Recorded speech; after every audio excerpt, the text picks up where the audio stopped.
అయ్యా, దేవుడిచ్చిన ప్రసాదం అనుకుని నలుగురిని కన్నాను. ముగ్గురికి పెళ్లి చేయగలిగానయ్యా.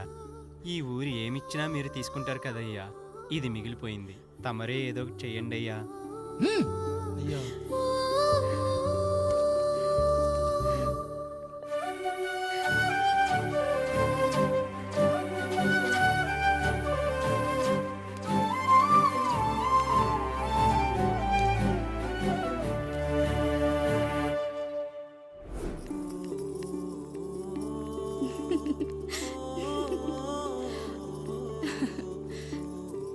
ఈ ఇల్లు, ఆస్తి, ఇంత గొప్ప భర్త, పిల్లలు చాలా ఆనందంగా ఉందండి. కానీ నాకు ఒకటే లోటు. మన తర్వాత మన పిల్లల్ని చూసుకోవడానికి వీళ్ళకొక అన్నయ్య కావాలండి. అచ్చం మీ పోలికలతో వీళ్ళకొక అన్నయ్యని కందామండి. నువ్వు అడిగితే కాదనగలనా?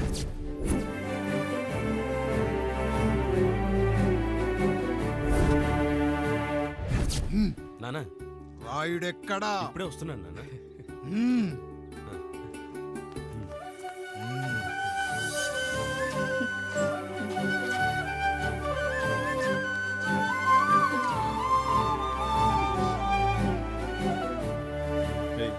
చూడరా, మీ అన్నం మీద పగ తీర్చుకోవడానికి నీకు ఇదే సరైన సమయం. పర్లేదంటావా? ఏం పర్వాలేదు. అయ్యా, ఎరా రంగా, ఏం కావాలో అడగరా. నీకంటూ ఏమి ఇవ్వలేదు, నువ్వు ఏమి అడగలేదు. చెప్పరా. మా అన్నకు నాకు పడట్లేదయ్యా. తోడ పుట్టినవాడని చాలా సహించాను. అడ్డమైన దానాలు చేసి ఆస్తి మొత్తం పోగొట్టాడు. ఇప్పుడేం కావాలరా? కొద్దిగా ఈ కత్తి తీసుకొని వాడిని చంపి పెట్టండి అయ్యా.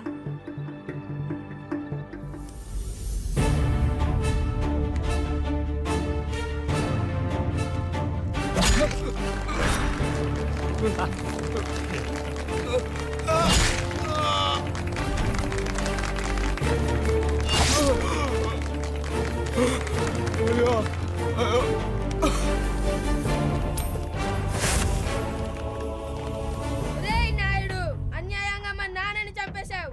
గుర్తుంచుకో, ఈ నాయుడి కొడుకు నీ కుటుంబం పాలిట సైనికుడిగా మారబోతున్నాడు. నిన్ను, నీ కొడుకుని, ఆడికి పుట్టబోయే కొడుకుని అందరినీ లేపేస్తా.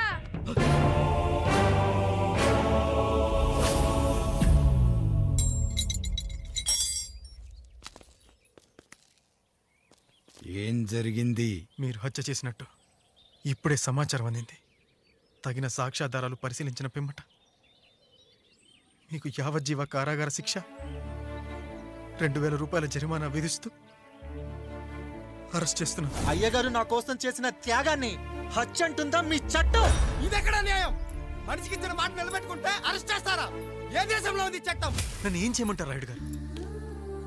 9వ తరగతి చదివి ఊర్లో గాలికి తిరుగుతున్నా నన్ను మీ మనిషి ఒకడు పోలీస్ స్టేషన్లో ఉండాలని నన్ను ఎస్ఐ చేశారు. సాటి మనిషిని స్వేచ్ఛగా హత్య చేసుకోలేని దౌర్భాగ్య స్థితిలో బతుకుతున్నాం మనం. మీరు చేసిన ఈ గొప్ప పనిని అర్థం చేసుకునే సంస్కారం, విజ్ఞత, విజ్ఞానం మాకు లేవు సార్, మాకు లేవు.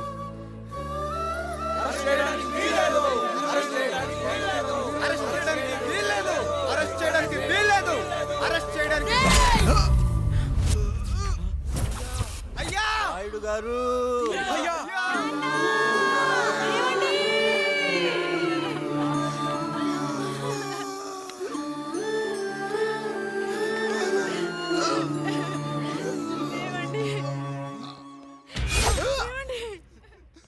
నొప్పిగా ఉందిరా.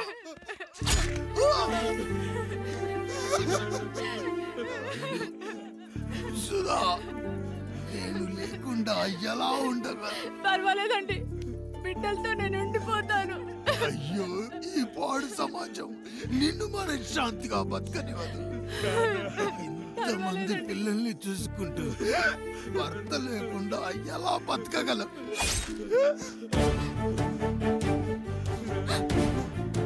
వద్దండి.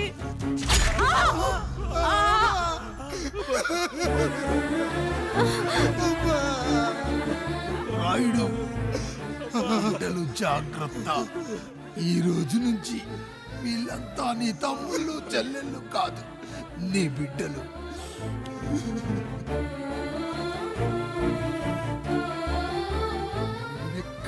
వెళ్ళనురా. నీ కష్టం వస్తే ఒక్కసారి నాన్న అని పిలవరా. ఆ సమాధిలోంచి అయినా లేచొస్తా.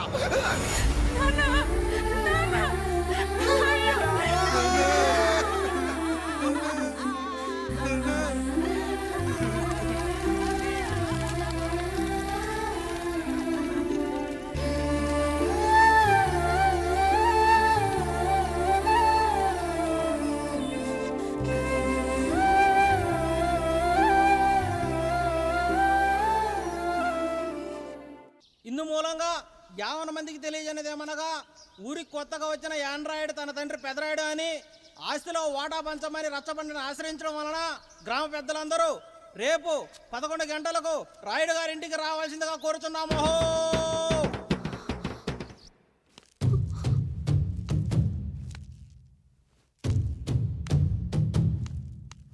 ఎందుకొచ్చారు? తన తాత పాపారాయుడు గారు ఆస్తి తనకు కూడా కావాలంటూ పంచాయతీలో ఫిర్యాదు చేశాడయ్యా.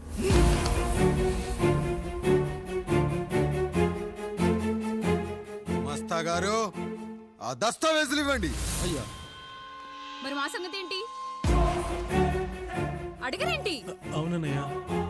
ఈరోజు మీ పన్మేష్ కొడుకొచ్చాడు, రేపు ఆ పాల్దాన్ కూతురు వస్తుంది. ఇలా వచ్చినోళ్ళంతా మీ సంతానమేని తెలిసాక అదిగో ఆ కాముడు చెప్పినట్టు మా ఆయన వాటా కిందో బాత్రూము, నాకో సబ్బు బిల్ల, నా పుట్టబోయే బిడ్డకో బొట్టు బిల్ల, ఇదే మిగులుతుంది.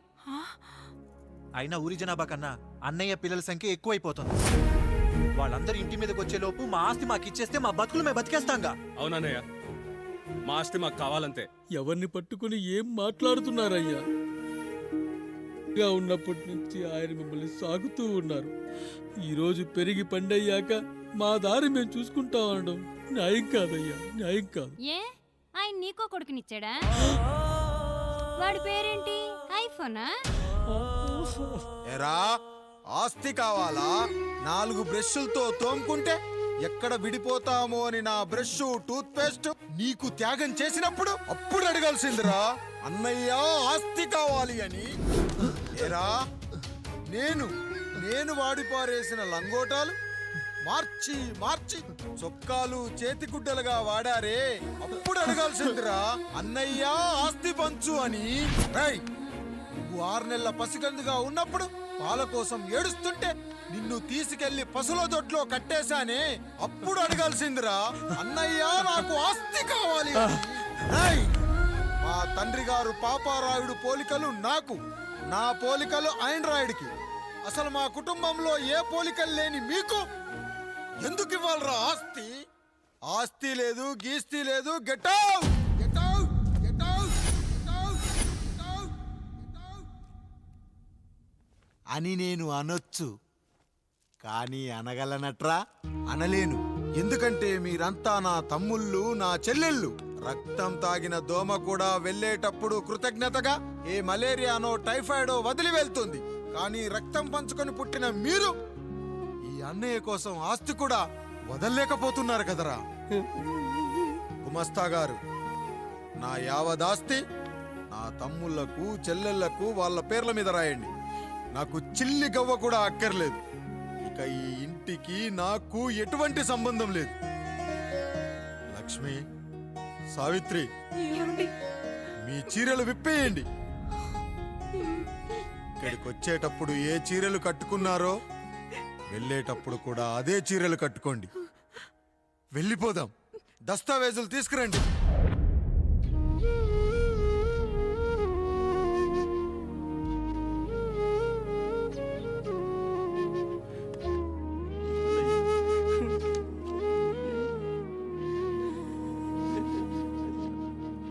ఇక ఈ ఇంట్లో నా పేరు వినపడితే నా తమ్ముళ్ళు, చెల్లెళ్ళు బాధపడతారయ్యా. ఈ ఇంట్లోనే కాదు, ఈ దస్తావేజులో కూడా నా పేరు ఉండకూడదు.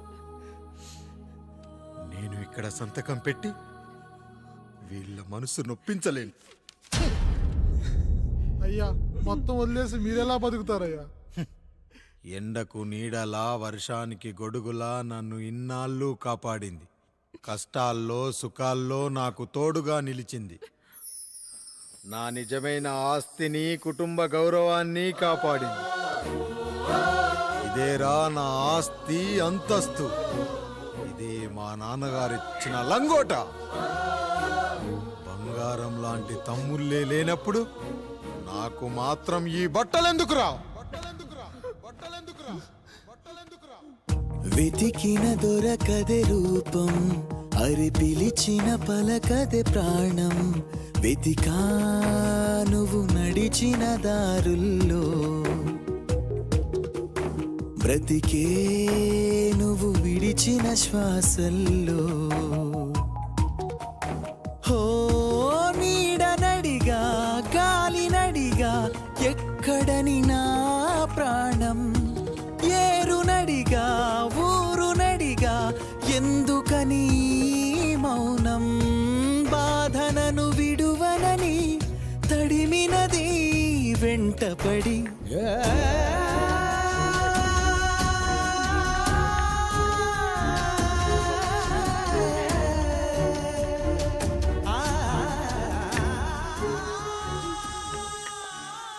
ఏవండి, పప్పులో మీ చెమట పడుతుందండి. ఇడ్లీలో 2 చెంచాల ఉప్పు తగ్గించు లక్ష్మి. ఎలాగో మనం పేదోళ్ళమే కదా, కనీసం ఉప్పు ఖర్చైనా తగ్గుతుందనుకో.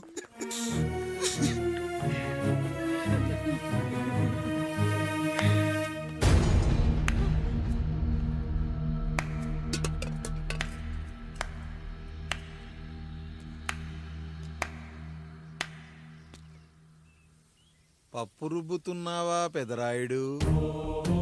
ఎవడికైనా చేసిన పాపం పండుతుంది అంటారు. నీకు మాత్రం అదిగో అలా పిండయింది. అరే రే రే రే రే, చేతి నిండా భార్యలు, ఇంటి నిండా బంధువులు, బీరువా నిండా డబ్బులు, ఊరి నిండా జనాలు. ఏరి ఎక్కడ? ఇంటర్వెల్ ముందు ఇంటర్ చదివే కుర్రాడు ఏదో ఆవేశంగా డైలాగులు చెప్పాడు. సెకండ్ హాఫ్ కు మర్చిపోతాడు అనుకున్నావు కదూ? మర్చిపోవడానికి నువ్వు నాకు ఇచ్చింది అప్పు కాదు, ద్రోహం. అమ్మ వచ్చిన ప్రతిసారి అడిగేవాన్ని, అమ్మా నాన్నెక్కడా అని. నీ గురించి తెలిసాక నీ ముందుకొచ్చా, నీ బ్రతుకుని ఇక్కడి దాకా తీసుకొచ్చా. పిక్చర్ అభి బాకీ హే మేరా పితాజీ. నిన్నిలాగే వదిలేస్తే ఈ ఆండ్రాయిడ్ తో వదలవు. సామ్సంగ్లు, హెచ్టీసీలు, లెనోవాలు అంటూ కనిపారేస్తూ మా అమ్మ లాంటి వాళ్ళ కోసం తిరుగుతూనే ఉంటావు.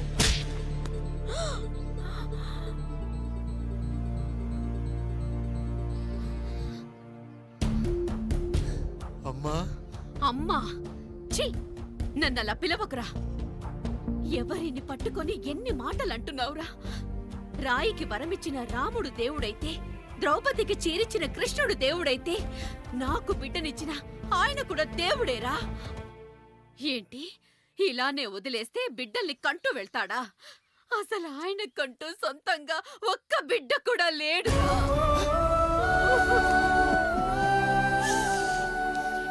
అసలు ఏం జరిగిందో తెలుసా? మీరుండండి అయ్యా, ఉండండి. మొదటి భార్యని చేసుకున్నాక పిల్లలు పుట్టలేదని రెండో పెళ్లి చేసుకున్నారు. ఆవిడకి పుట్టలేదు. మూడోసారైనా తగులుతుందనుకున్నాం, తనకే పుట్టలేదు. పిల్లల కోసం పెళ్ళాలని మార్చాడే కాని వాళ్ళని వదిలేయలేదురా. అదిరా మా పెద్దయ్య మనసు. ఆయన దగ్గర బాణం ఉంది కానీ లేదురా. అసలు నీ తండ్రి ఎవరో నీకు తెలుసా? తెలుసా? ఇదిగో ఈ కాముడేరా నీ తండ్రి. గేదె నల్లగా ఉన్నంత మాత్రాన పాలు తెల్లగా ఎలా ఉన్నాయనే కదరా నీ ప్రశ్న. దానికి సమాధానం చెప్పాలంటే, ఒక వర్షం కురిసిన రాత్రి నేను 9వ నెల బాలింతగా ఉన్నప్పుడు. పండు పండు, ఇదిగో. ఏమిటండి ఇది? నిద్రలేస్తే నేను, బయటికెళ్తే గంటోడు, పక్కకెళ్తే పాలేరు, ఎప్పుడూ తిరిగే తాయారు. రోజు మమ్మల్ని చూసి చూసి బిడ్డ కూడా జిడ్డు మొహం వేసుకుని పుడతాడేమో అని భయంగా ఉంది. కడుపులో ఉన్నప్పుడు మనం ఎవరి మొహాలైతే చూస్తామో అచ్చం వారి పోలికలతోనే పుడతారంటారు. పొరపాటున నా పోలికలతో పుడితే? అదేంటి కాముడు, నీకేం తక్కువ? జుట్టు ఉండాల్సిన చోట లేకుండా అవసరం లేని చోట విపరీతంగా పెరిగిపోతుంది. మనకు పుట్టబోయే బిడ్డ గొప్ప అందగాడై ఉండాలి. ఇదిగో రోజు ఈ దేవుడి ఫోటోలు చూడు, వాళ్ళలాగే అందంగా పుడతాడు. కడుపుతో ఉన్నప్పుడు ఎవరి ఫోటో చూస్తే ఆ పోలికలతో బిడ్డ పుడతాడా? కనిపించని దేవుడి పోలికలు నా బిడ్డకెందుకు? ఈ ఊరికి దేవుడు రాయుడు. నా బిడ్డ ఆయనలాగే పుట్టాలి, ఆయనలాగే పుట్టాలి.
ఏంటి పండు ఇలా వచ్చావు?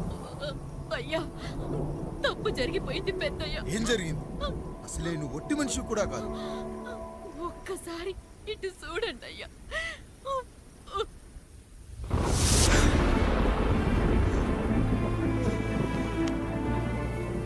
వీడేంటి అచ్చం నాలా ఉన్నాడు? అసలేంటి, ఎందుకు ఇలా జరిగింది? నువ్వు ఎప్పుడైనా చీకట్లో పంపు సైడ్ దగ్గరికి వచ్చావా? మరి అమలాపురంలో శివాలయం దగ్గర రత్నాలు నీకేమైనా అమ్మవుతుందా? పిఠాపురంలో పద్మం, రామాపురంలో లక్ష్మి, కాకినాడలో సుజాత. అయ్యో దేవుడా, అసలు ఇదంతా ఎలా జరిగింది పండు? అయ్యా, ఇదంతా కాముడి వల్లే అయ్యా, కాముడి వల్లే. కాముడా? కాముడు కుటుంబానికి నాకు ఏం గుర్తు రావట్లేదే. ఎన్నని గుర్తు పెట్టుకోగలను నేను మాత్రం. అయ్యా, అది కాదయ్యా.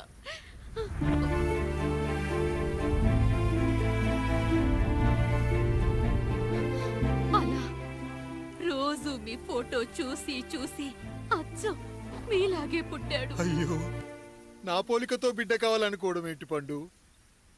నువ్విలా చేయడం ఏంటి పండు? పోలికల కోసం ఫోటోలు ఎందుకు చూసావు పండు? అందుకే కదయ్యా ముందు ఆ డైలాగ్ చెప్పాను, తప్పు జరిగిందని. ఇప్పుడు ఏం చెయ్యాలయ్యా? స్వచ్ఛమైన మన ప్రేమను ఈ పాడులోకం అర్థం చేసుకోదు. కనీసం మీ ఇద్దరి జీవితం బాగున్నా ఆనందపడేవాని. వీణ్ణి ఇక్కడ ఉంచొద్దు పండు, బయటికి పంపించు. బయటికి పంపించి బాగా చదివించు, గొప్పవాణ్ణి చెయ్యి. వీడికి అయ్యే ఖర్చంతా నేనే భరిస్తా. అవసరమైతే ఆ డబ్బు కాముడి జీతంలో వచ్చేద్దాం. అయ్యా, వెళ్లే ముందు వీడికొక పేరు పెట్టండి అయ్యా. వీడు ఇంకో రాయుడు, అంటే ఇంగ్లీష్లో అండ్ రాయుడు, అండ్ రాయుడు.